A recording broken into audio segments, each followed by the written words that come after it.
Hi, everyone, and thank you so much for being here with us today. My name is Katherine Michael. I am one of the co-directors of the Lytton Center for History and the Public Good. My fellow co-director, Dr. Kyle Livy, is here as well. And we're so happy to have you join us today. So at the start of each of our talks, we like to begin by welcoming everyone in attendance and also sharing our mission at the Lytton Center. So I'm going to start off by sharing our mission, and then I will hand it over to Kyle to introduce our fabulous guest speaker today. So the Lytton Center considers ways that the study of the past can help shape the present and future. Our mission is to inspire the Ohlone community to work for the public good through programming focused on access, equity, inclusion, justice, and service. The Lytton Center explores challenges facing our community and the world, past, present, and future, and fosters big ideas that will inspire and transform Ohlone and the larger community for the better. Through training, programming, and capacity building, the Lytton Center empowers students to advocate for a just and equitable world.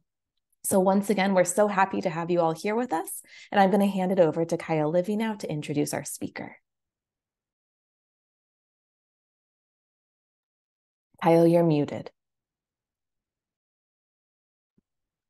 Thank you, Katherine.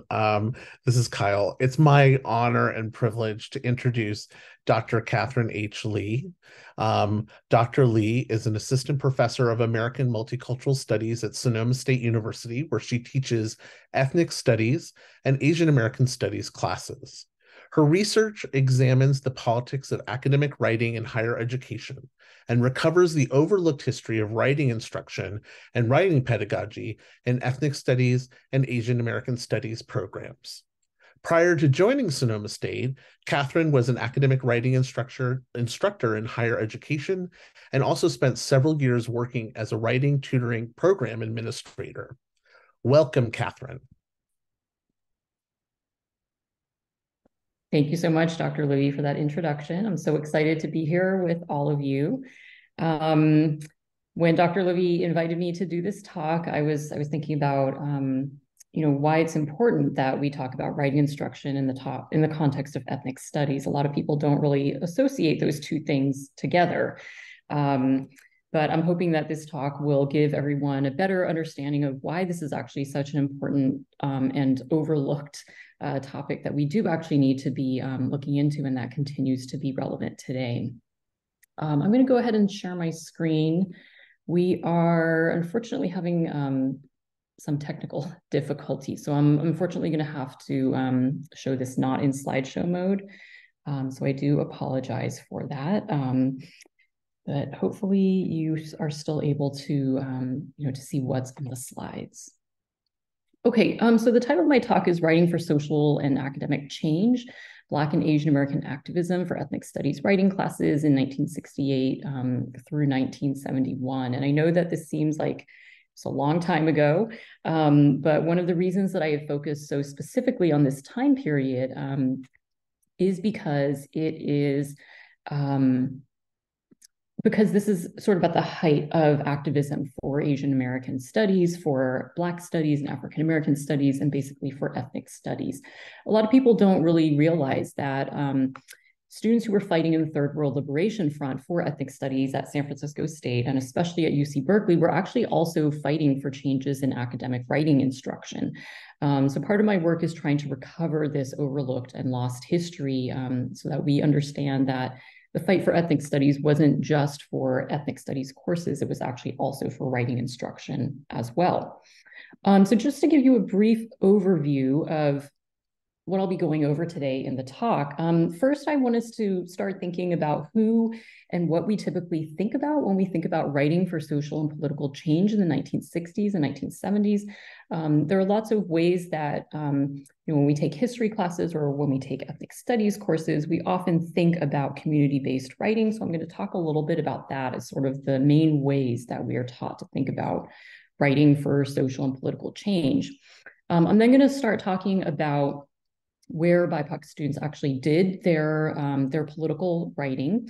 And then we're going to get into some of the overlooked history of Asian American and Black activism as these students actually were trying to build a movement in order to transform academic writing within a university setting. And then I'd like us to talk about some of the impacts and relevance of ethnic studies writing classes. I'll talk a little bit about my own perspective on what these impacts and I guess legacies are of ethnic studies writing classes, but I also would love to make this a little more interactive and have people comment in the chat about things that they see being relevant within a contemporary context. Okay, so to get started, typically when we talk about writing for social and political change in the 1960s and 1970s, we actually think about we think about community-based writing. So we don't necessarily think about writing that was happening within the academy itself. And there were lots of things that BIPOC students were doing in the 60s and 70s around writing that wasn't held within a classroom setting itself.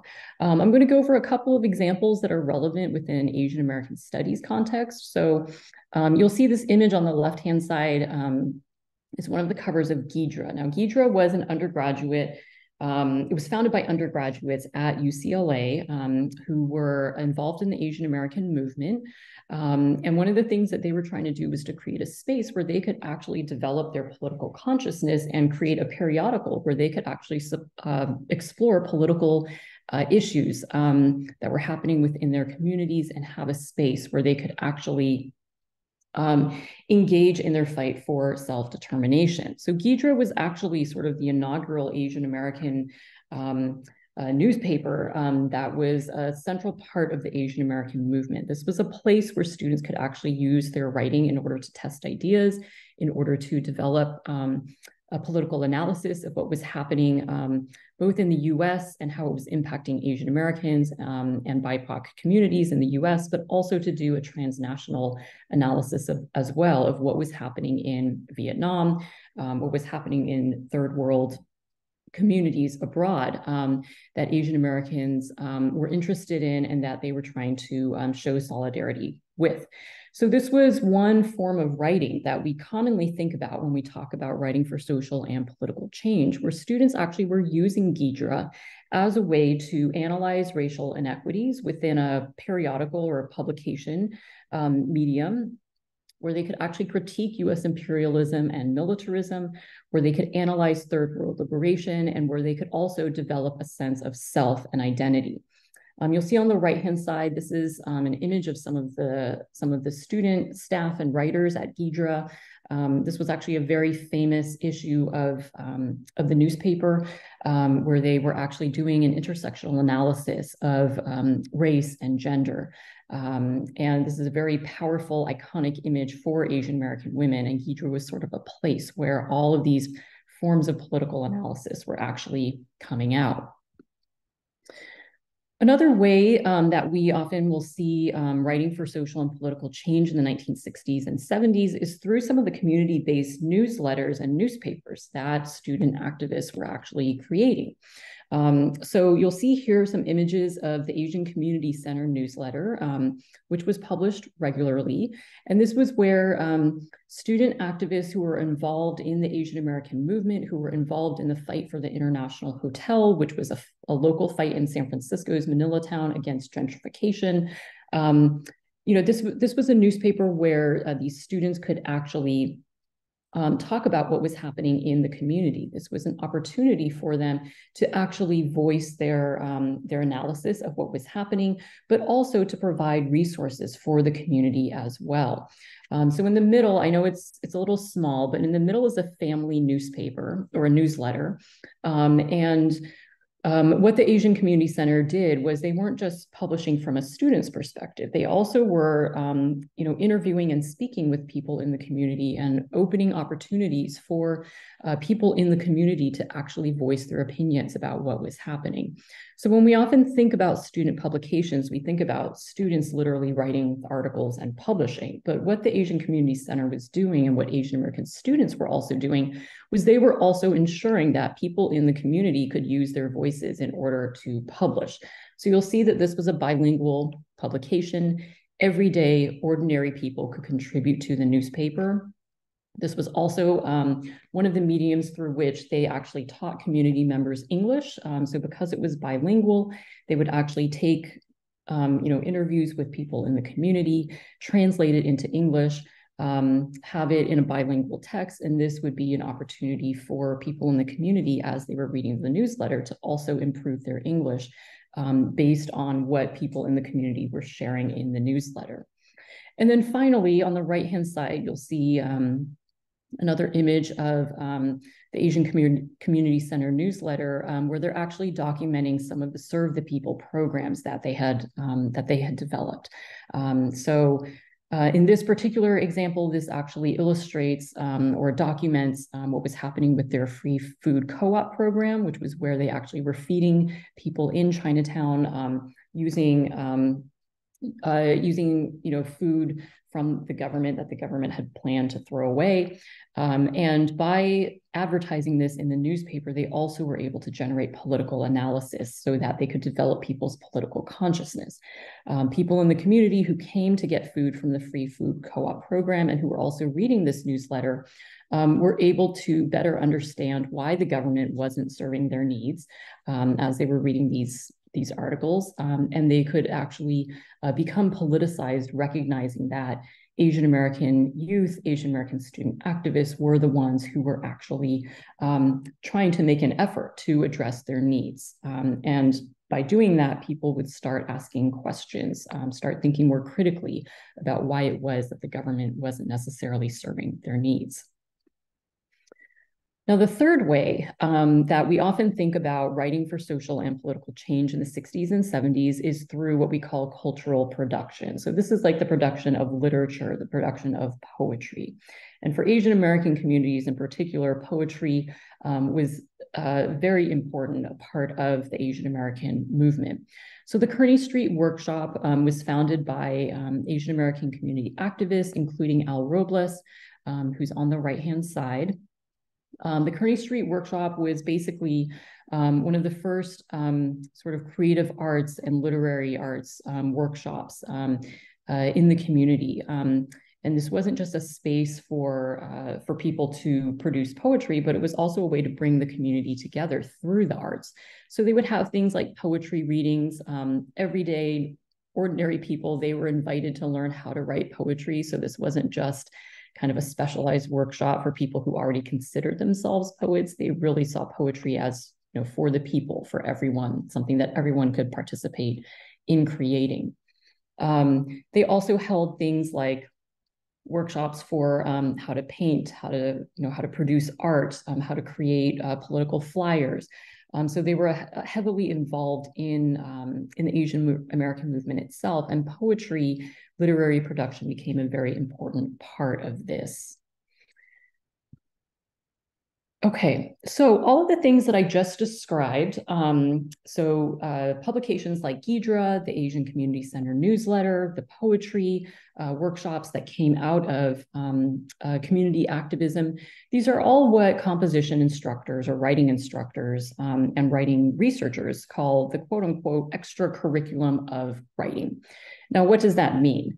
Basically, the extracurriculum of writing refers to any writing that's not done within an actual classroom setting. So when we typically think about writing for social and political change in the 60s and 70s, we often think of writing that was happening outside of a classroom setting. So the argument in this extracurriculum of writing lens suggests that political writing was actually done outside of the classroom setting because it would allow students to challenge dominant norms of mainstream writing classes. What this basically means is that students were able to do a different kind of work outside of mainstream writing classes compared to in their regular writing classes. Another argument about the importance of the extracurriculum of academic writing is that students were able to expose some of the failures or the problems of traditional writing classes by being outside of the university, by publishing newsletters, by publishing newspapers, by engaging in poetry or literature workshops outside of the university. This actually would allow them to see what some of the limitations were with writing assignments that typically took place within a classroom setting. What this also did was it allowed them to think more about how they could create genres of writing that were actually relevant to the issues that their communities were facing. What BIPOC students, particularly Asian American students, started to realize was that a lot of the writing that they were doing in an academic classroom was not necessarily relevant to the things that their communities needed. So, for example, their communities didn't necessarily have access to housing, to affordable housing, to food, to higher education. And all of these things were not really topics that were being addressed in a regular writing class. So by participating in the extracurriculum of academic writing, students could actually write in genres that would allow them to serve their communities, to speak to the real needs and problems of their communities. And basically writing could become a form of activism rather than sort of a dry academic skill that they would have to use in order to show that they could pass a class in a university setting. So writing within this context became politically relevant to them and to their communities.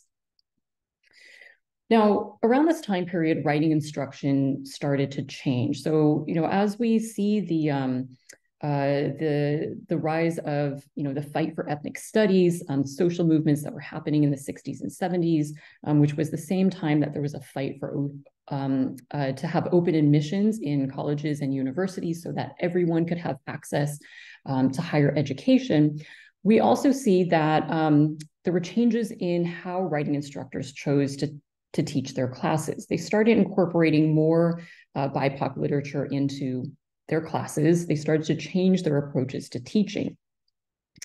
There are dominant narratives about who actually created these changes in writing instruction. So when you actually look at literature that has been generated by composition instructors, most mainstream researchers will say that it was actually the composition programs themselves, the writing programs or departments themselves that took the initiative in order to start changing their writing classes and their writing pedagogies as their student populations began to change.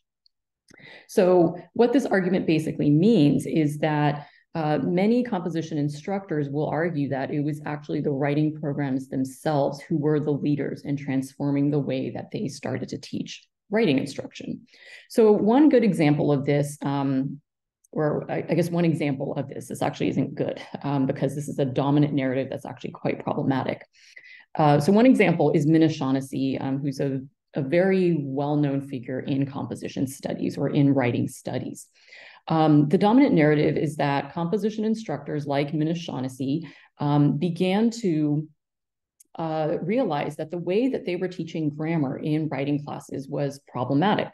Shaughnessy's approach was that we had to take a different approach to teaching grammar in writing classes. Prior to Shaughnessy kind of coming onto the composition scene, a lot of writing instructors believed that there was something wrong with students if they didn't know how to write in quote unquote standard English. So there were ways in which students were racialized if they couldn't produce standard English grammar. There were ways that they were stereotyped. And this became very problematic for students. But composition instructors like Minna Shaughnessy started to recraft that narrative. They said, well, students aren't unintelligent if they can't write in standard English. Her approach was to actually start teaching grammar in a different way and try to see what students were actually trying to say so that they could parse out some of the logics or patterns in the grammatical errors that students were making. So what this would look like is, for instance, if students were having subject-verb agreement issues, Shaughnessy would actually be able to kind of pinpoint that and recognize that the student did have something important to say. It's just that they didn't realize that they had a pattern of subject-verb agreement issues. So what this did was it presumably put more power back into the hands of the students, and started to challenge some of those deficit-based approaches to writing and grammar instruction. Now, these dominant narratives, I mean, they're dominant narratives for a reason, right? These are things that the mainstream writing, field of writing studies has really adopted. And this is what some scholars, Carmen Keenard in particular, calls the quote unquote master narrative of writing instruction. But, there are problems with this dominant narrative. So some of the critiques of these dominant narratives about writing instruction include Carmen Keenard's critique, which is her argument that it actually wasn't writing instructors or composition programs who actually were the ones to lead pedagogical and instructional change in writing classes in the 60s and 70s. Keenard's argument is that Black students and actually the Black arts movement were the people who were actually creating new forms of literacy outside of the classroom that actually pressured writing programs and writing instructors into changing the ways that they were teaching academic writing. So what Keenard really is pointing our attention to is that writing researchers typically don't actually look at what was happening within the Black arts movement, within the political movements that were happening in Black communities at the time. And as a result of not actually looking at what Black students were doing and the forms of literacy that they were actually engaged in, this actually causes writing instructors or writing researchers to not actually understand sort of the cause and effect, right? How did these changes in writing actually come about? Keenard's argument is that Black students, Black political figures, Black community organizers, they were actually already doing the work of transforming how we were talking about and thinking about writing because they were engaged in this extra curriculum of writing outside of a university or classroom setting. Now, Keenard isn't the only compositionist or writing instructor or writing researcher who makes these arguments. So Hai-Van Huang is another researcher who approaches this through the lens of Asian American studies. So Huang's argument is similar to Keenard's, but within an Asian American context. Huang argues that Asian American students were often racialized within their writing classes. But her argument is that even though their writing instructors might have stereotyped and racialized them as quote unquote bad writers or poor writers, she argues that Asian American students were actually demonstrating high levels of literacy skills because they actually were the ones who were creating the newly formed ethnic studies classes once the ethnic studies classes were won at San Francisco State and UC Berkeley and other college and university campuses across the nation. So Huang is pointing our attention to the fact that students don't necessarily need to be passing a writing class in order to demonstrate that they actually have very effective writing skills and literacy skills and critical analysis skills and reading skills. Her argument is that if we actually look at where students were doing their reading and writing and analysis, they weren't necessarily doing it in the classroom. They were literally trying to create the classes that would allow them and other future students taking Asian American studies to be able to exercise those skills and build those skills. So what I really appreciate about her work, about Keenard's work, is that they are helping us to see some of the limitations of looking at transformations in writing instruction purely through the lens of this traditional academic writing and composition studies. So, just to summarize, the argument that both of these scholars are making is that BIPOC students were actually the ones who really challenged some of these dominant and traditional approaches to writing. And they were doing so outside of the university. They were also doing it inside the university as they were fighting for ethnic studies. And Keenard and Huang both argued that it was actually the students themselves who forced writing programs to evolve. So in doing this, they're really creating a counter narrative to what is typically the dominant narrative that many writing instructors have come to understand about how writing instruction and writing programs became more diverse and more pedagogically relevant to BIPOC student populations. Now, Keenard and Huang have very important critiques of the dominant narratives of academic writing instruction.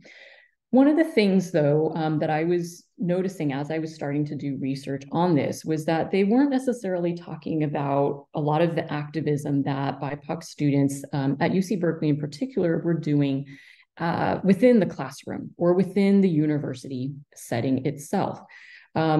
If we go back to something I had mentioned earlier, the extra curriculum of writing, a lot of the attention has been paid to literacy that BIPOC students had outside of a university context setting, right? The work that they were doing as they were developing newsletters, as they were organizing in their communities, as they were fighting for ethnic studies. But it doesn't really focus on the kind of activism that Black and Asian American students in particular were doing around changing their actual writing classes. So my research focuses a lot on the work that Black and Asian American students were doing to actually transform their actual writing classes, in addition to all of the other forms of writing literacy that they were engaged in and the different genres of writing that they were really pushing for outside of a university context. In order to contextualize this a little bit, I wanted to give a little bit of history and historical context. At UC Berkeley, in the 60s and 70s, there was an exam that was called the Subject A exam. Now, this is like the entry-level writing exam that students needed to take in order to demonstrate that they were proficient writers, that they knew how to read critically, that they were able to, read text and then translate their interpretations and their analysis into a fully developed essay, and then also write using quote-unquote standard English. Now, this writing exam was problematic. If students didn't pass the writing exam, they would then need to take a writing class. So it was basically a mandatory freshman composition course that they would need to take so that they could then graduate from Berkeley. Now, what was happening was that BIPOC students were actually disproportionately failing the Subject A exam. So what many writing instructors as well as students were noticing was that it was mostly BIPOC students who were failing the exam and then who would then have to take this actual class in order to pass out of the writing requirement. And this was a big deal because students actually had to pay to take this class. And if they didn't pass the class, they would need to take it again, and they would need to basically pay money again in order to retake the class until they could pass it. What happened in the case of Asian American students was that they were actually really disproportionately held for the Subject A course. It was very difficult for Asian American students to be able to pass that Subject A exam as well as the course. So much so that writing instructors at UC Berkeley actually developed a really pejorative and racist way to describe these students because students basically would continue to fail the class. And by the time they were a senior at Berkeley, ready to graduate, they still hadn't passed the class. So the writing instructors would give them what they called the quote unquote Oriental D in order to pass them so they could finally graduate. But this was very problematic because, as Asian American students, as Black students were having to take and retake these courses again and again, they were having to pay money every single semester. They had to retake the course. So there were racial as well as economic implications. What they were finding was that the Subject A exam topics were culturally biased. Basically, the topics focused on things that students who were white would be very familiar with, but immigrant students in Chinatown would not be familiar with these topics and thus would not have anything to write about for these exams. In the classes that students had to take, if they failed the Subject A exam, students as well as BIPOC instructors were finding that the curriculum was culturally irrelevant to students. These classes were mostly focused around grammar, but the texts that they did read were really focused on basically things like medieval literature, right? And sort of the great classics that we read in high school. It wasn't actually focused on topics or literature that was written by BIPOC, people from BIPOC communities. So BIPOC students didn't feel a sense of connection with the material at all. Another problematic issue that's important to understand as we think about student resistance and why they resisted was that it became clear that the writing program was actually using these high failure rates in order to fund the program. So when I was doing my research, I was actually able to interview Elaine Kim, who was one of the Asian American Studies instructors who had previously taught in the Subject A writing program. And there was a lot of very telling information that she revealed that made it clear that writing programs actually thrived when students did not pass these tests, because semester after semester, they could collect the $45 fee that students would have to pay in order to retake the class. So there was actually a financial incentive on the part of the writing program to not have students pass that course. So how did students actually resist? We don't necessarily learn about the ways that BIPOC students resisted and really tried to build a movement in order to change writing instruction at UC Berkeley. But in the course of doing my research, something important that I discovered is that Black students, the African American Student Union in particular, was really at the forefront of leading this charge in order to change the racist forms of writing instruction and testing that were happening at UC Berkeley. On the left-hand side, you'll see this image of Sarah Webster Fabio. So Webster Fabio was she was actually a part of the Black arts movement. So she was a community activist. She was a poet. She wrote literature. She was also an instructor. So she actually taught an African-American literature class at Merritt College. Black student activists at UC Berkeley in winter of 1968 heard about these African-American literature classes that Sarah Webster Fabio was teaching at Merritt College. And they actually went to Merritt College in order to observe and audit Fabio's classes. And after auditing them, Jim Neighbors, who was one of the Black student activists, actually invited Fabio to teach a literature and writing class at UC Berkeley. Given all of the problems that Black students, Asian American students, Chicanic students, Native American students had been experiencing with the Subject A exam and class, the Black student activists thought it would be important for someone to actually come in and teach an African American literature class and also teach writing at the same time. They recognized that because the curriculum itself wasn't actually aligned with the politics of BIPOC students at the time, because it actually didn't resonate with the experiences of Black students, they actually needed culturally relevant courses that would teach them how to write and that would teach them how to, that would basically give them the opportunity to learn more about their culture and to develop their political consciousness. And this is why they invited Webster Fabio to teach the first writing class that would focus on African-American literature at UC Berkeley. Now, of course, there was significant pushback from the administration. So the administration did not want to offer these courses, but the Black students insisted. And finally, Fabio was actually able to teach a writing class on African-American literature at UC Berkeley. And it was quite successful, so successful, in fact, that the Black students in the African American Student Union at Berkeley, and specifically the Black freshmen, issued a statement in October of 1968. And I apologize, I know this is a lot of text, but I'll just walk us through a couple of the demands that they made.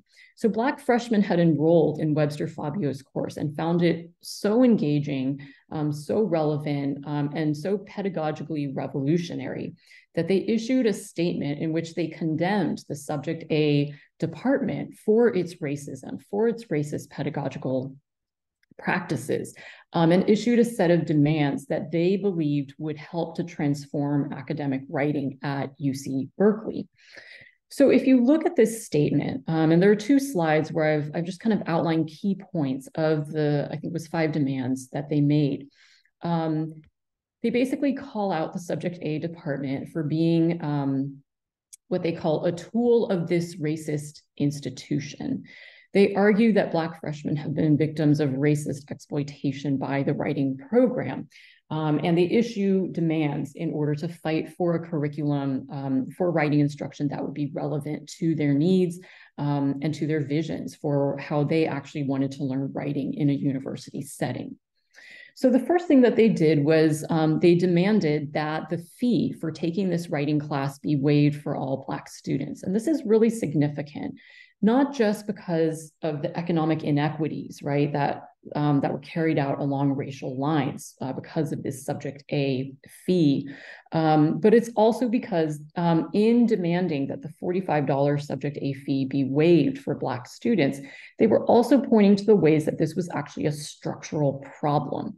So they were arguing that a financial burden was being placed on Black students for what in fact was a structural problem with a K-12 education system that hadn't actually prepared them to write in quote unquote standard English or to pass this writing class that that the university was expecting them to pass. So they were really pointing to the structural context in which the inequities of that $45 fee had to be understood.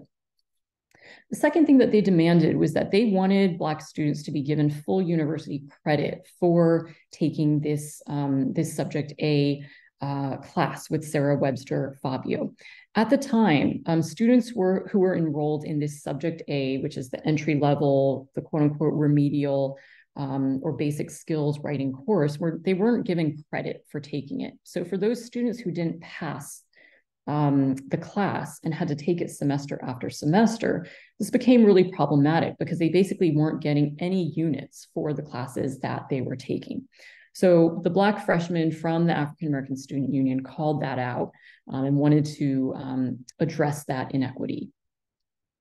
The third thing that they asked for was they actually wanted to transform the way that this Subject A class that Sarah Webster Fabio was teaching, they wanted to transform how it would be taught. So basically what they wanted was they wanted the Subject A, which is the writing class, to be a tutorial class. So instead of having the writing class as sort of a regular class, they actually saw it as something to be run alongside a literature class. So basically the literature class and the writing class would go hand in hand. And instead of having just a writing class where you would only learn writing skills, actually the literature class would sort of be the main class, and then the writing would happen in a tutorial kind of on the side. Fourth demand was that they actually wanted students who had already passed out of the Subject A writing requirement to be able to take this Black literature class because they felt that this literature class was so important, and they wanted students to actually have the opportunity to study and learn from Sarah Webster Fabio. They also demanded that the Subject A exam be re-examined and that all racist elements be taken out of it.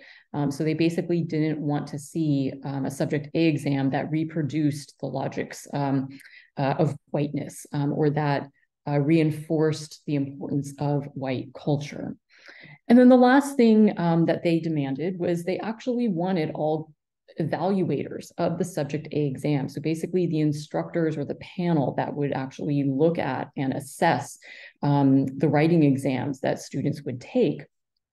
They wanted all of these individuals to actually take an exam to make sure that they actually could relate to Black students, that they could understand what Black students' experiences were. So again, the Black freshmen were not just issuing sort of a random set of demands. Their demands were very specific, and they were actually offering a critical analysis of the structural inequities that were built into this process of assessing student writing, of creating writing classes, and they were trying to re-envision what that could look like in ways that actually would be attuned to their needs, to their interests, and to their visions for what education should look like.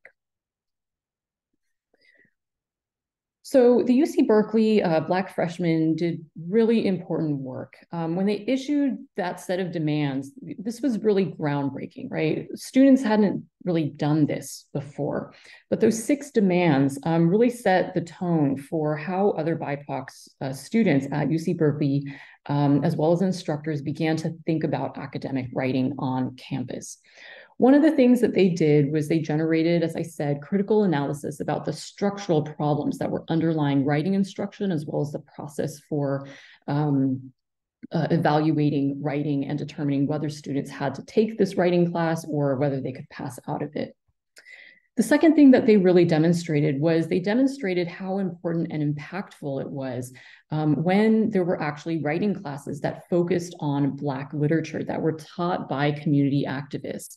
Sarah Webster Fabio, as I said before, was a part of the Black arts movement. She was a poet, she was a teacher, so she had direct experience working with different genres of writing. And Black students recognized immediately how that was important and why that was important to their own development, both politically as well as developing their writing skills.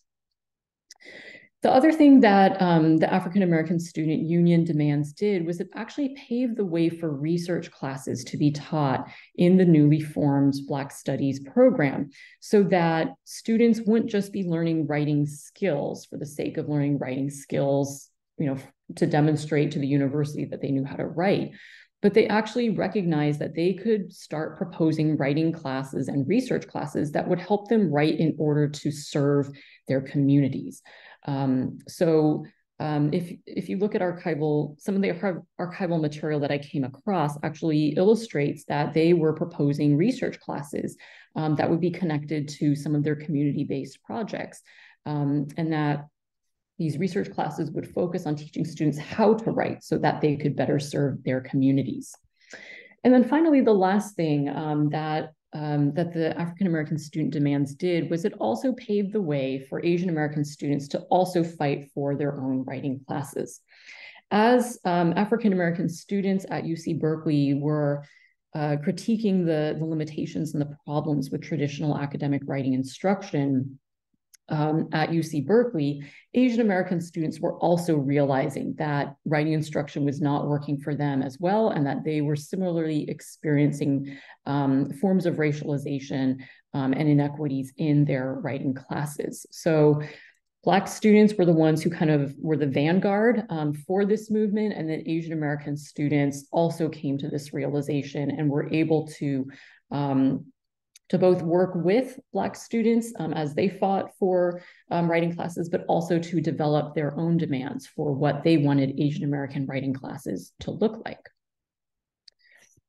So Asian American students and instructors had a very long movement in order to fight for writing classes at UC Berkeley that could be taught and housed in the newly formed Asian American Studies program.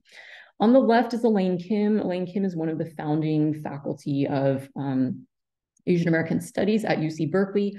Prior to becoming a faculty member in Asian American Studies, Kim was actually working in the Subject A, which was the writing program at the time. So she actually saw firsthand all of the problematic ways that Asian American students, Black students, Chicanic students were being racialized and stereotyped in those classes. So what Kim and her colleagues did is they decided to create what they called a college-level reading and composition programs for students of Asian descent. So much like the Black freshmen of the African American Student Union did, Asian American students and faculty decided that they also needed to issue a set of demands to issue critical analysis so that they could actually advocate for their own writing classes that would be taught by Asian American faculty in the newly housed Asian American Studies program, and that would really serve the needs and interests of Asian American students in particular. Now, their course proposal was quite expansive. So they actually developed a 3-course sequence that they wanted to teach. So it would basically be a year-long class that would be a writing class, but it would primarily focus on literature. And in this 3-course sequence, students would learn or they would read Asian American literature, they would read African American literature, they would read Chicanx literature, they would read Native American literature. So even though this year-long course would be housed in the Asian American Studies department, really it was an early version of comparative ethnic studies. With an emphasis, of course, on Asian American studies, but recognizing that Asian American studies could not really be done without having that comparative element. And also there was a component where students would read third world literature as well. So they would read literature from Africa, from Latin America, and from Asia as well. So in this course proposal that they put together, one of the things that they did was they sharply critiqued Subject A, or the writing program's refusal to acknowledge structural inequities in society that were shaping Asian American experiences. So Asian American student and faculty activists were very focused on situating some of the challenges that Asian American students had within writing classes, within larger social, political, economic, and historical contexts. And they argued that these writing classes that they wanted in Asian American studies would actually open space for students to explore some of those political, social, and economic contexts, and also provide a space for them to explore their identity and to develop their political consciousness in a setting that was attuned to the unique experiences that they had.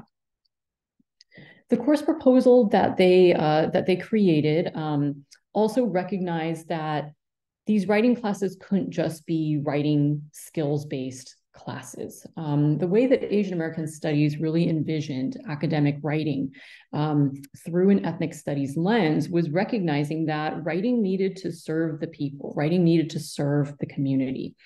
For those of you who have studied the fight for ethnic studies, who know about the politics, the political project of ethnic studies, we know that ethnic studies is not just content. Even though, unfortunately, that's what a lot of people associate with ethnic studies today, it actually wasn't just content. Ethnic studies was actually envisioned as a political project where we could transform society, where we could actually serve our people, where we could basically engage in a social and political revolution in order to serve the needs of BIPOC communities and to eliminate racism, to eliminate all of the forms of imperialism and militarism and settler colonialism and oppression that were disproportionately impacting BIPOC communities. Within this writing course proposal, which is the most unintuitive place where you would think that they would make these connections with these larger politics of ethnic studies, Asian American studies faculty who were developing this writing proposal realized that in order to create or in order to realize that vision, that politicized vision of a revolutionary future where racism could be eliminated, students actually needed to have the writing skills and the language skills and the literature skills so that they could understand the challenges that their communities were facing, so that they could actually understand the historical context from which these inequities had actually arisen.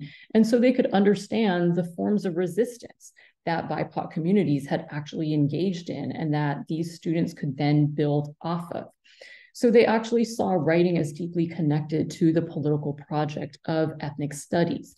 By reading these forms of literature that were written by BIPOC communities, by actually reading literature in their original language, not through English translations, by being able to have conversations with people in the community and then to write about those conversations, Asian American faculty believed that these types of writing classes could actually help students to be better positioned to serve the community. Another really unique thing about this proposal was that this was not what we call I think the term that people use now is an imported curriculum. Right now, as we see the fight for ethnic studies in K through 12 education, we see a lot of attempts to actually import in a curriculum that has been developed by someone else and then just bring it into a school. What this proposal was, though, it wasn't an imported curriculum. It's actually what we call a locally generated curriculum. This proposal was actually developed in conjunction with community organizations and community leaders, community educators. So it took them 2 years to actually build these connections with people in the community and to decide collectively what kind of a writing program do we actually want in Asian American studies? What is that going to look like? Is it actually going to serve the needs of the community? How do K through 12 educators see the value of this?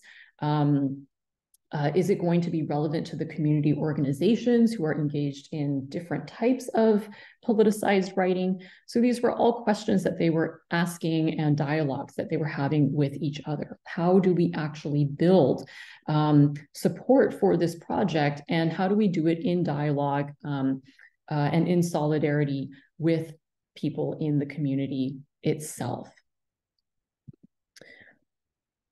So if we actually look at some of the goals and learning outcomes of the writing classes that Asian American faculty and students were advocating for, we'll see some really interesting things about these learning outcomes. The first learning outcome is that they wanted to help each student develop a keen sense of self by developing insight and sensitivity to his own experiences, ideas, and feelings, and help students to see the value and joy of sharing themselves with others.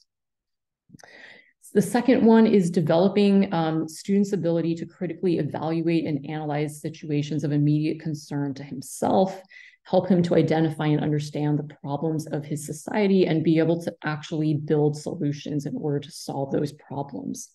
And then the third learning outcome was helping students to discover themes and ideas that would help them to learn and live in life.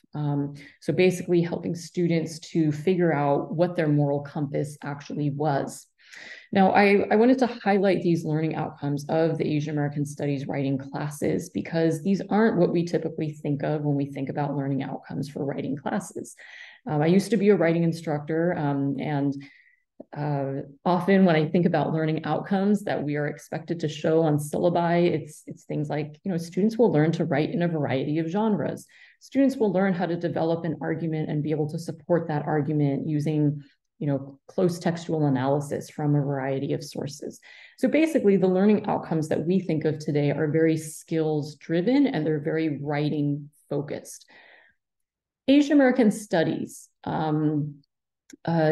realized that because Asian American Studies and ethnic studies were a political project, and that writing instruction, as they envisioned it, was supposed to serve the needs of the community. It was supposed to help students develop that politicized consciousness so that they could actually contribute to transforming the world. They realized that they couldn't just focus on writing instruction. They had to have a bigger purpose or a bigger vision for what these writing classes actually would do. These learning outcomes illustrate that. That bigger vision is also illustrated in the ways they ended up setting up their writing classes, which was very similar to what the Black freshmen in the African American student were demanding as well, where the writing portion of the course would actually be run as a tutorial rather than the main part of the course.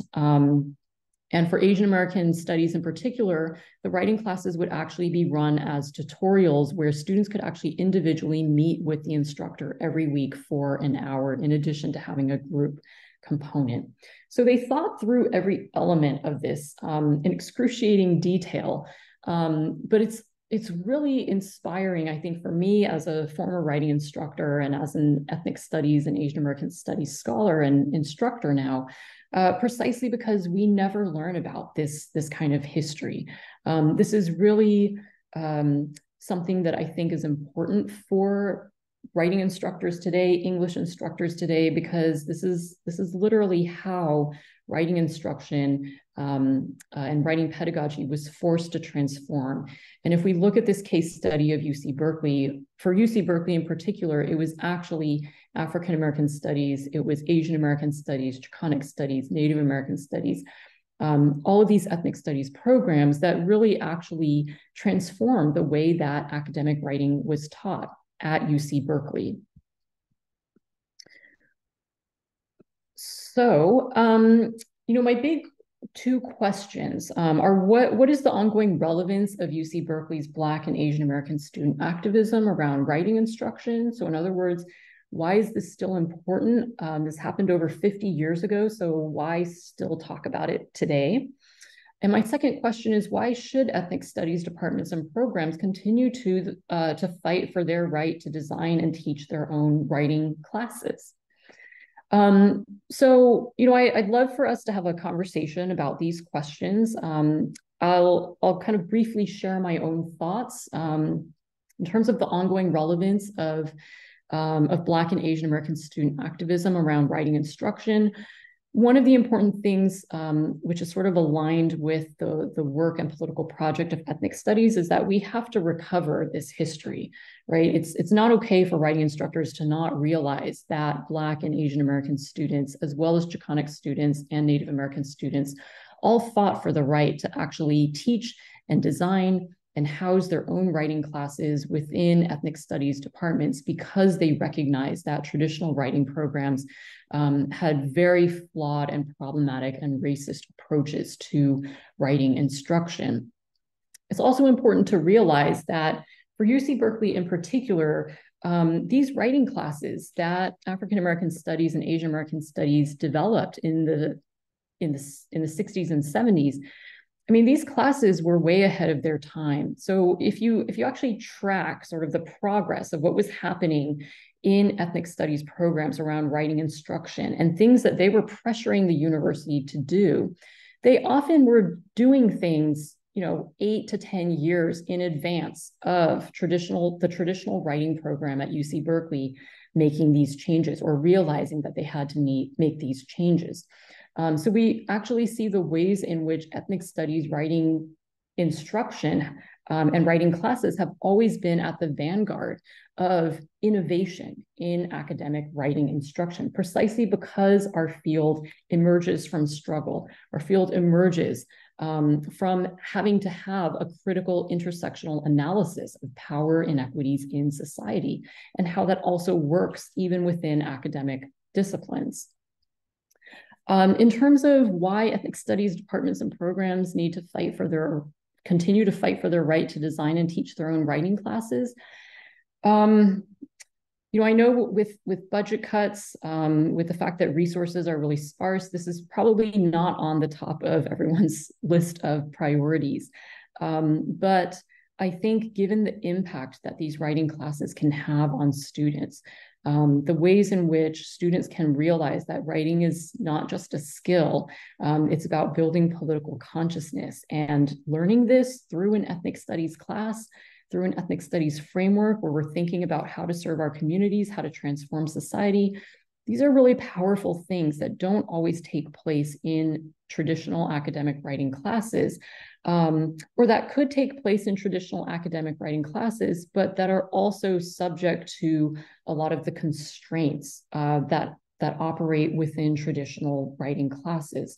So by teaching writing within an ethnic studies framework, by teaching writing using ethnic studies pedagogies, I think personally and professionally that this opens up all sorts of different opportunities for engagement with the community, and that can help us to get a little closer to fulfilling this political project of ethnic studies that we're still trying to fulfill today.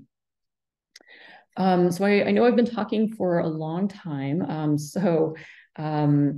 I thought I'd stop here so that we can maybe open this up for some questions, answers, potentially a little bit of dialogue. So thank you so much for listening, and I'm looking forward to hearing your questions.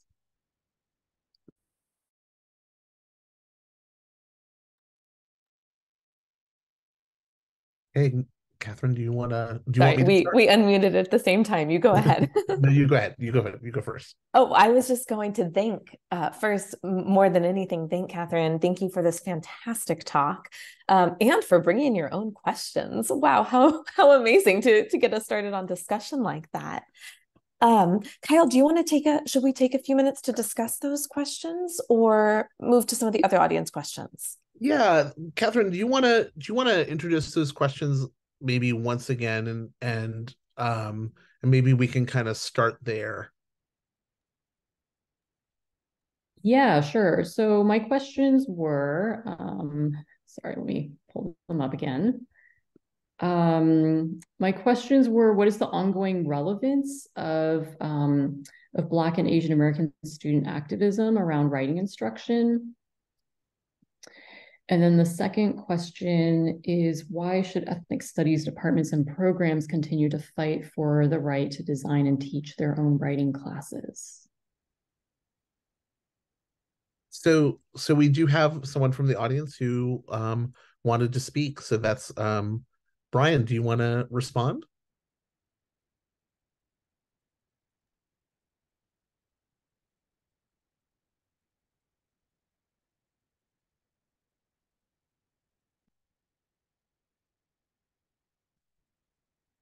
Brian, are you there?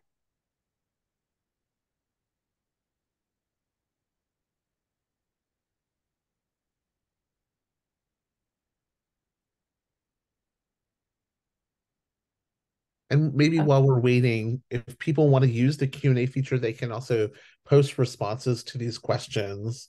Um, I actually, as we're waiting, kind of maybe to, for folks to kind of engage with those questions, I actually had a different kind of question, if it's okay, for you, Katherine, which is, and I think this comes up a lot for our students. I mean, this has been coming up a lot as we've had now a number of talks with scholars from really all over the landscape of the humanities and social sciences, but particularly within fields like history and ethnic studies. And our students have been really blown away by the depth of research and really the discoveries that are happening in research. And they're like, how do I discover something like this? Where do I come up with a topic? Like, what do I do? How do I find this? And so I guess the question that I have for you is, how did you discover your research? How did you come up with your topic? And where did this come from? Maybe you could tell that story for us now as we wait to sort of jump in to your questions. Yeah, that's a wonderful question. I'll try to keep my answer short because, as we know, there are so many things that that actually shape topics and that inspire us to pursue research topics. Um, for me in particular, for this topic, it actually began when I was teaching at UC Merced. Um, there was a lot that I was surprised about when I went to UC Merced. It's the newest of all of the UC campuses. It has a very large BIPOC student population. When I was there, I think it was over 70% BIPOC students, first generation college students. And I was really surprised and disappointed and upset to see that many people, not just at the university, but outside of the university, had really problematic perceptions of this campus, of the students, and of the students' writing abilities. And as I was teaching these writing classes there, I realized they're all wrong, right? These students are amazing. They're politicized. They go into classes and they have the sharpest critiques about pedagogy, about how they can learn effectively. And I realized, there are stories that are not being told. Faculty are in positions of power, administrators are in positions of power, and they can control the narratives of how we look at how students engage in courses and what they're doing, how they're trying to resist or how they're not resisting. So that really sparked my interest. And then in talking with with some of my advisors in graduate school, they actually recommended that I start looking at some of the program reviews for the ethnic studies programs. I knew from my undergraduate years at UC Berkeley that UC Berkeley, Asian American Studies, African American Studies, they had writing classes. There were undergraduate tutors who could be a tutor for those writing classes and help support students who were taking those classes. And when I had shared that information with my advisor said, well, you should look at the program reviews of these these departments and programs, because in the program reviews, they actually mention the writing classes. So you might learn a little bit more about the history of, how people perceived these writing classes, how external reviewers perceive these writing classes, and how that might have changed the ways that these writing classes evolved over the years. And once I went into the archives and started looking at these program reviews, I realized, wow, there's an untold story here. Yeah. It actually was a big fight over whether to keep these writing classes or not, which were actually very popular with the students, but which external reviewers and even faculty within the departments themselves didn't want, because they were seen as quote unquote service classes, or like the general education classes, that unfortunately many instructors don't like teaching at research universities. So that was sort of the first wave of how, or context for how I got interested in this project. And then I actually started talking with people who taught these classes and who knew more about the classes, and I realized that there's just so much rich history that no one seemed to care about, but that I thought was really important. Okay. Thank you. Thank you so much for sharing that with us, Katherine. I just wanted to read a comment. We have a few questions also to go through from the audience, but a comment was left, I think, in response to the questions you had posed. And it says, the preservation of ethnic studies has become more relevant because we see a much wider amount of different cultures in modern America in comparison to 40 years ago. And I was wondering if you perhaps wanted to comment on that. Yeah, would you mind, sorry, is this in the It is in, if you hit the Q&A, it should pop up for you. Got it. Okay. Yeah. So the preservation of ethnic studies is it's definitely more relevant. They're definitely different cultures. I think ethnic studies is also, it's evolving, right? As we see the incorporation of more or the recognition that it's problematic for us to try to group all of these different ethnic groups under these large umbrella categories. So, whereas before, we called Asian American studies, now we're actually seeing that we have Pacific Islander and Native Hawaiian studies, and they're fighting for their own departments. We are seeing a focus on Palestinian studies, which often is housed within Asian American studies, as we're analyzing things through an ethnic studies framework. So I think you're absolutely correct that we're seeing this proliferation of ethnic studies, so that we don't run the risk of overlooking different ethnic groups and unique experiences that they have. And this has been really important in the evolution of ethnic studies. At the same time, though, I think we're also still trying to fulfill that original project of ethnic studies. So even as ethnic studies grows and evolves, I think there's always this way that we look back to the past in order to check ourselves and remind ourselves, like, we can't let ethnic studies become a watered down version of what the original demands were, which is not to say that the original demands were perfect, but that there was a kind of, political vision that I don't think we've yet fulfilled. And so looking back to, what ethnic studies was 50 years ago does continue to have some relevance as we try to as we try to kind of reclaim that the original politics of ethnic studies. Thank you, Katherine. Yeah, I think I really appreciated that response. I think it's becoming a much more complicated landscape too, especially now in California too, with in the CSU system, in the community college system with Area F, and in the high school system in just a few years, students will all be taking ethnic studies courses. They'll have exposure in a way that in California that they just haven't before. And we're going to have, I think, even more rich dialogues about a kind of range of experiences that I think will inform the discipline and inform research, right? Education informs research in ways that I think people are really surprised by.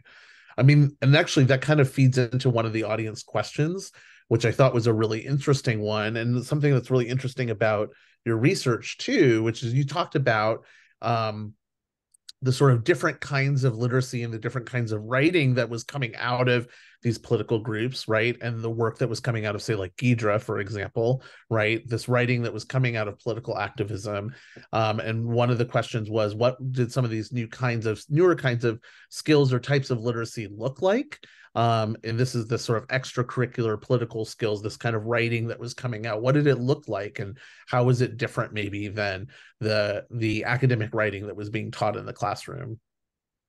Yeah, so some of these new skills were things like students were writing manifestos, right, in this extra curriculum of writing. So they weren't writing an essay where you have a thesis statement and where you have to have topic sentences and, pulling in quotes from others, where it's this a more formulaic approach to writing. It was manifestos where they were critiquing the government, right? And they were figuring out how to generate the analysis that would help people to understand why they were critiquing the government. And they were making their own demands, right? So learning how to craft demands that are actually politicized, that make sense, that speak to the needs of the community, that the community actually is on board with. But that's also legible to an audience that might not have the same political consciousness that the people making the demands already have. These were forms of literary skills that were needed. We also see other literacy skills that I think are more common and prevalent now in classes and even in writing classes today. So doing things like oral histories, learning how to interview people in the community and talk with the community and record their life stories and recognize that they have something valuable to share and that we can learn from, even if these people don't have formal education. They have insights into how power and inequities work in society that we need to bear witness to and that we need to learn from. All of these were forms of literacy that were informing the political work that they were doing in the communities and that they would later write about, whether it was in the form of newspapers or whether that shaped demands that they would make. Students were also, writing things like summaries of what had happened in organizing meetings. So there were many different approaches that they were using. Today, I think, we see examples of those same types of genres and literacy skills that students were developing. So we'll see classes where students are writing speeches that they actually then deliver when there's when there are social justice issues that they're trying to fight for or fight against. We'll see them writing manifestos or a set of demands or a letter that they write to people in positions of power so that they can express what might be problematic about policies. Yeah. We see students developing things like course proposals. Those were also a different form of literacy or different skills that hadn't really been seen by mainstream writing instructors as like quote unquote real writing skills. Right. They actually laid a foundation for people's future education, right? Students were the ones who were literally putting together the reading lists, putting together the syllabi for these courses so that future students could take these courses. And we see examples of this persisting. At UC Berkeley, they have the DECAL program, which is student run. Students get to design their own courses, teach their own courses. So we see ways that, these genres of writing or these forms of literacy that were seen to be really innovative at the time have in some ways become more institutionalized and common. Thank you so much. I mean, actually, I think you touched on so much that's so valuable and so important.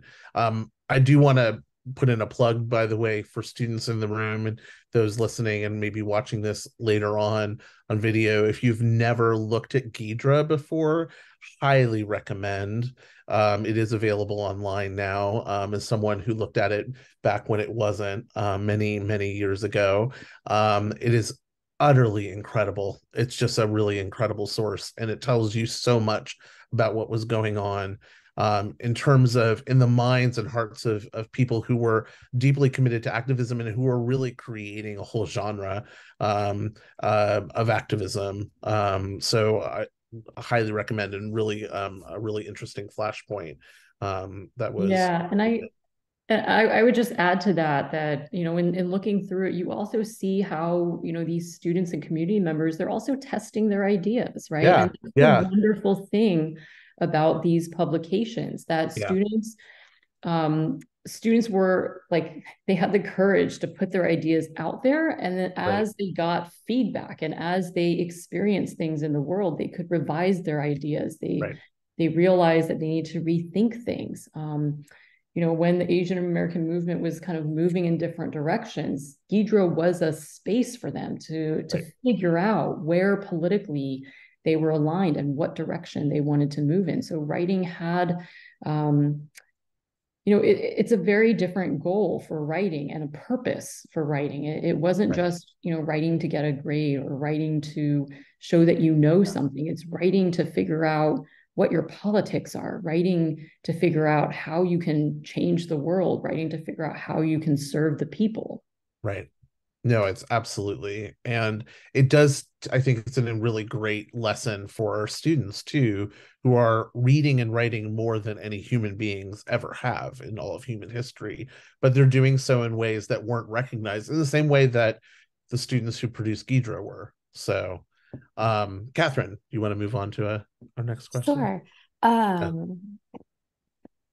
I'm actually I'm gonna skip over one because I think this one fits just nicely in what we were just talking about, Yeah. which is from one of the guests who said that they're interested in learning, you know, how to write about or within ethnic studies, but where should they start, right? What class should I start with? Which school in the Bay Area should I register at? If you could give a little advice, that'd be wonderful. Mm-hmm. Yeah, it's a great question. Okay, I think there are different responses to these questions. So, you know, there are the formal writing classes that take place within a university setting and that are actually housed within ethnic studies department, right? So San Francisco State, I know they have writing classes. UC Berkeley, they've had a lot of budget cuts, but I think, you know, they still have a couple of those writing classes that they're holding on to. But those take place within a university setting, but those are housed in actual ethnic studies programs and departments. So it teaches writing through that ethnic studies lens and with ethnic studies content and literature. But, you know, remember that ethnic studies isn't just an academic discipline, right? Ethnic studies is closely connected to the community itself. So I actually would recommend looking at Kearney Street Workshop, which still exists. It was formed in the early 1970s during the height of the Asian American movement. They still have poetry readings. They still have a lot of public programming, and that's really a community-based organization that does incredible work that really tries to bring writing to the community and to write with the community. So I think that, yeah, Kearney Street would be my main recommendation for those of you who are in the Bay Area. Kyle, do you have any recommendations? I know that you're also connected with many people and communities. Oh, you're on mute. Of course, I'm muted. I would actually say, I mean, maybe recommendations in terms of locally here at Ohlone. Like I would highly recommend students take courses in ethnic studies here, and that means reaching out to one of our amazing ethnic studies faculty, Professor Eli Barbosa, Professor August Sammy, two amongst them. Both of them teach the Intro to Ethnic Studies courses. They also teach courses in Chicano studies and Asian American studies. We also offer courses in disciplines like history and ethnic studies, like our cross-listed courses in ethnic studies and history, like Asian American history and African American history, that bring those disciplines together, that can open a door to start to ask questions, and to explore some of those topics. That are all of these areas are areas where you are going to be focusing on instruction, not just in terms of content, but also focusing on instruction about writing and communication. And so those are some of the places I would encourage at Ohlone. I would come to talks like this.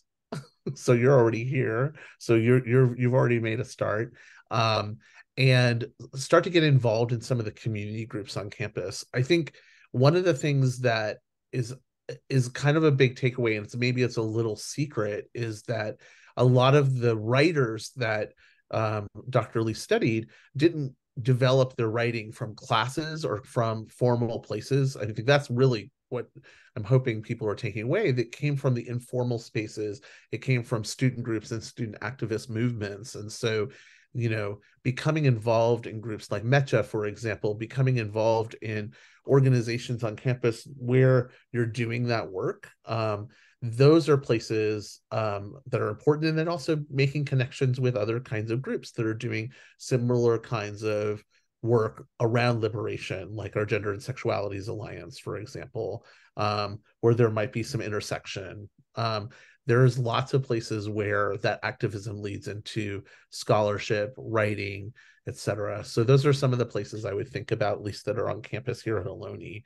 I think you mentioned the places that you're thinking about and that you mentioned, Katherine, are all really great ones. And no matter where you end up, for those of you who are considering your next transfer steps, I would look at the places you're going to see what kinds of programs and organizations exist in those places. So places like, we think about like Berkeley as this place where that houses these great programs, but I would encourage you to look more closely at places like San Francisco State, right, which is actually the heart of ethnic studies. It is the first college of ethnic studies. It's really where ground zero of where all of this activism takes place and has taken place. And so you can find those kinds of movements all over the UC and CSU system, and find community in those places too. So look and see what those transfer destinations have to offer as well. Yeah, and I'll just second your comment about looking at the CSUs, because this is really where a lot of, there are ethnic studies folks at UC Berkeley, right, in the research universities, but the CSU ethnic studies faculty and the community college faculty, these are the faculty who are really kind of on the front lines, right, who are doing a lot of really important work in the community, who are actually connecting with K through 12 instructors as we prepare to to launch ethnic studies in high schools because of AB 101. So they're thinking very deeply and putting together a lot of important programming around ethnic studies pedagogies, right? How do we actually teach ethnic studies in innovative ways that aren't like lecture driven or research? And when I say research, it's like the dry research heavy focus. So in the CSUs, I do definitely see ethnic studies instructors and community college instructors being more aligned with that original vision of ethnic studies, which wasn't, learning ethnic studies in a classroom, but really learning about ethnic studies as you're getting involved in the community itself.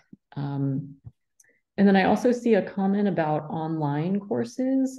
Yes, we have a slew of online ethnic studies courses, and we offer them in shorter duration in terms of modality, as well as the full length of semester course as well. And so definitely encourage you to check those out. And our faculty are second to none.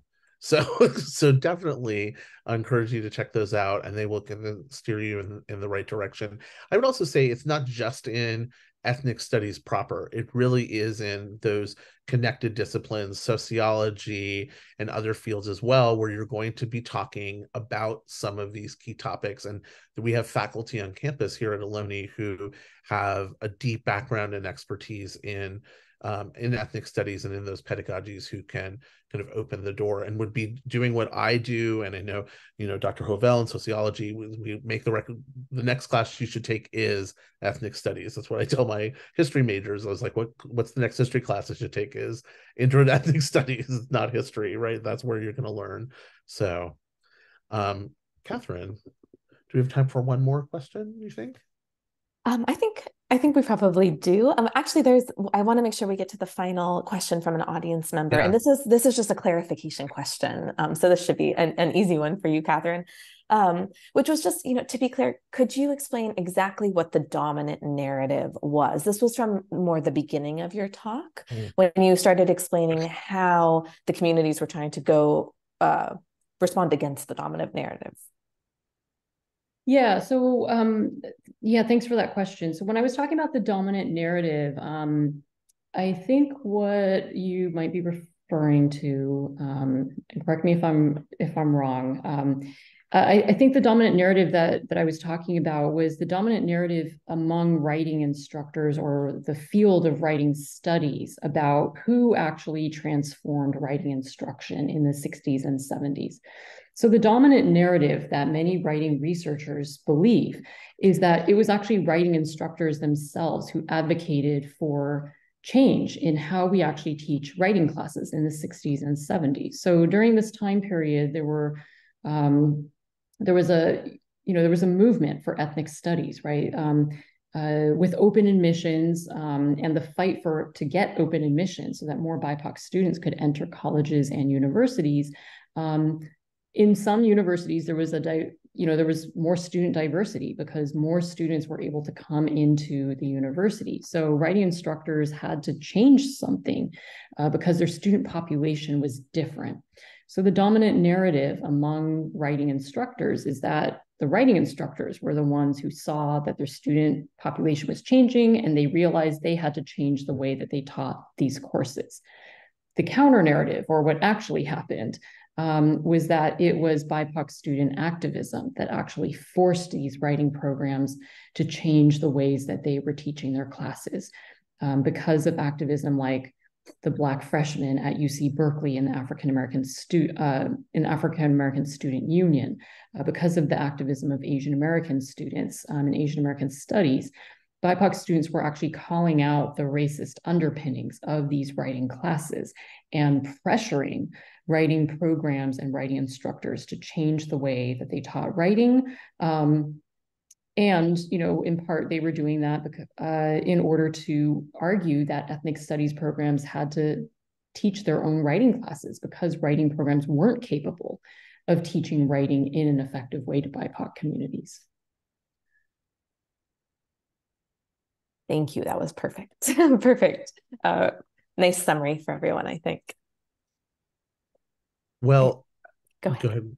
Oh, I was just going to say, just to kind of close this out, I want to thank you, Dr. Lee, for joining us today and giving such an insightful and I think really motivating talk about helping us to consider not just the past about writing, but really consider some of how we might consider or think about what's going on in our writing classrooms and outside of our writing classrooms, how we think about writing instruction today on our campus and beyond. Your research is incredible, and we're really lucky to have you join us here at the Lytton Center.